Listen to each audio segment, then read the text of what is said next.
spread salam, greet each other, feed food unto each other, maintain your family ties, perform your tahajjud salah while other people are sleeping. If you do this, you will enter Jannah with peace and with ease.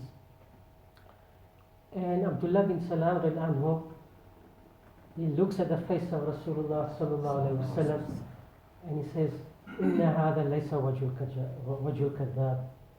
This can never be the face of a liar. Just the face of Rasulullah sallallahu alaihi wasallam was so much filled with light and so truthful that Abdullah bin Salam anhu was convinced this is the Nabi of that he was expecting. And you must understand, don't expect when we do things for deen that it's going to be a life of ease and you'll see the reward instantly. Abdullah bin Salam anhu was the chief rabbi, he was very respected by his people, and now he embraces Islam. He is Sahabi of Rasulullah sallallahu alaihi wasallam, and Rasulullah sallallahu alaihi wasallam, obviously this is an opportunity to show all the rest of the Jews that this is the truth. And he says, what do you say about Abdullah bin Salam? He says, he's the best of us, the son of the best of us. And then Rasulullah sallallahu alaihi wasallam says, and what if I tell you that he has accepted Islam, he has recited Kalimah, La ilaha illallah Muhammadur Rasulullah. And then they said, he is the worst of us, the son of the worst of us. And he loses his status and position amongst the Jews. And another notable first encounter with Rasulullah sallallahu alaihi wasallam. This is very lengthy, is full story, but in a very summarized form. Sahabi Salman al-Farsi radiallahu anhu. Salman is not his original name. He obviously had some Persian name. He grew up in Persia, in a village near Isfahan, in the center of Iran. And he was the son of the chief, so he grew up with great status, with great wealth.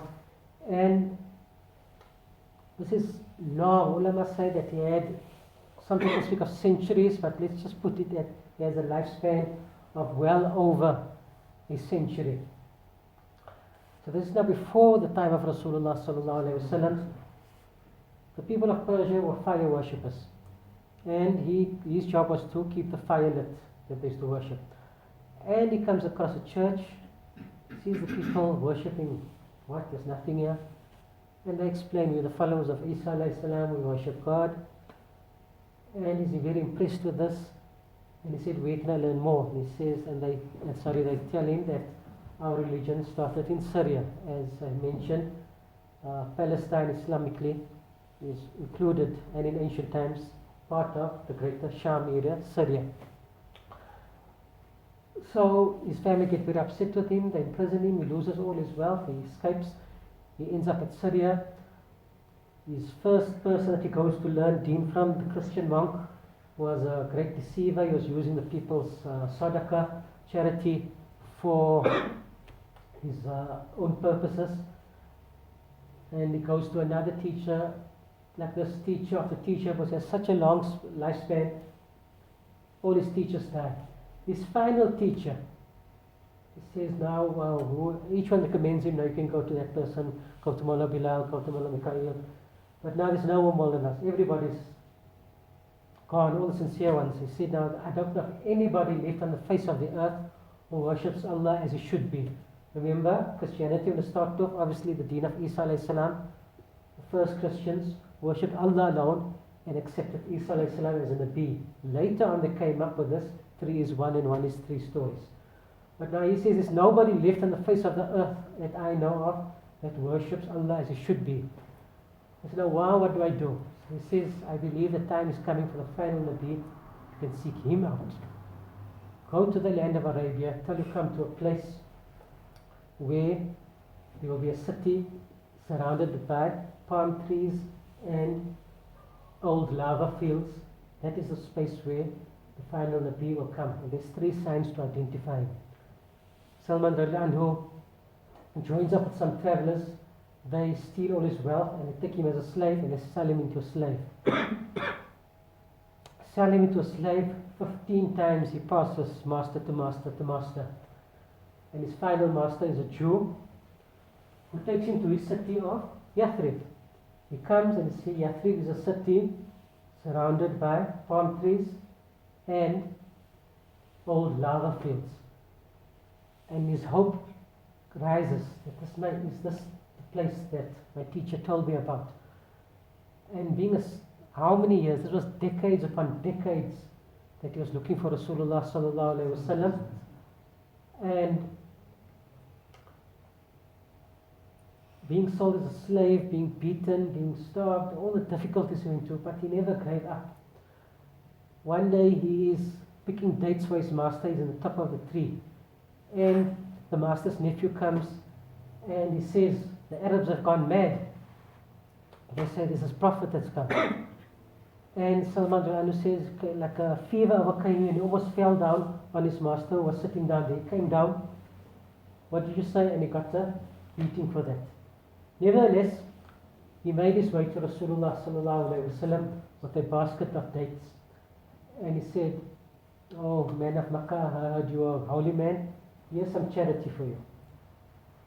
And when he saw Rasulullah sallallahu alaihi wasallam did not take it, but he distributed amongst the poor. And that was the first sign that his teacher told him, Rasulullah sallallahu alaihi wasallam does not accept charity. And it's also true for the descendants of Rasulullah sallallahu alaihi wasallam. They are not allowed to accept charity. You can give them lillah, but fard, especially zakah, is not allowed to the descendants of Rasulullah sallallahu alaihi wasallam. Whereas, especially in Eastern countries, people pretend to be descendants of Rasulullah sallallahu alaihi wasallam to take charity, the opposite of what is allowed. So he comes again to Rasulullah sallallahu alaihi wasallam. I see that you do not accept charity. This dates now is a gift unto you. Rasulullah sallallahu alaihi wasallam ate from it and distributed the rest. And this was the second sign that Rasulullah sallallahu alaihi wasallam accepts gifts. That only left the third sign, the Khatam al-Nubuwwah, the seal of prophethood, which exactly, ulama are not exactly sure what it is. There are certain opinions, but there was some kind of sign between the shoulder blades of Rasulullah sallallahu alaihi wasallam. Now, how to see that? The final sign. And one day Rasulullah sallallahu alaihi wasallam was at a janazah. He was wearing, as usual, most of the time, two cloths. At the bottom and a cloth on top. This stitch robe, Rasulullah sallallahu alaihi wasallam only wore on special occasions. So, with the loose cloth, so Salman is coming now, because Rasulullah sallallahu alaihi wasallam was occupied, so he's coming around and looking and trying to chew, but the cloth is just covering that spot. And now imagine his frustration. This is now a whole lifetime of looking for Rasulullah sallallahu alaihi wasallam, and all the signs except one is fulfilled. Imagine his frustration and his yearning and his desire.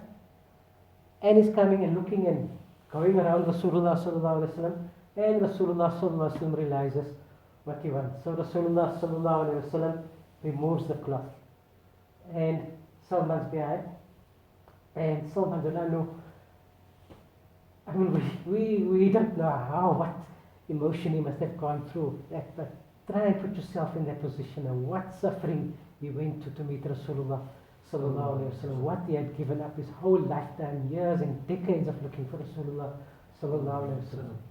And he kisses Rasulullah sallallahu alaihi wasallam on the back, and he's weeping and weeping, and he can't stop crying until Rasulullah sallallahu alaihi wasallam says, tahawwal, enough. And of course, Salman Jalanu had a great status in Islam, but our time is up. Subhanallah, bihamdih.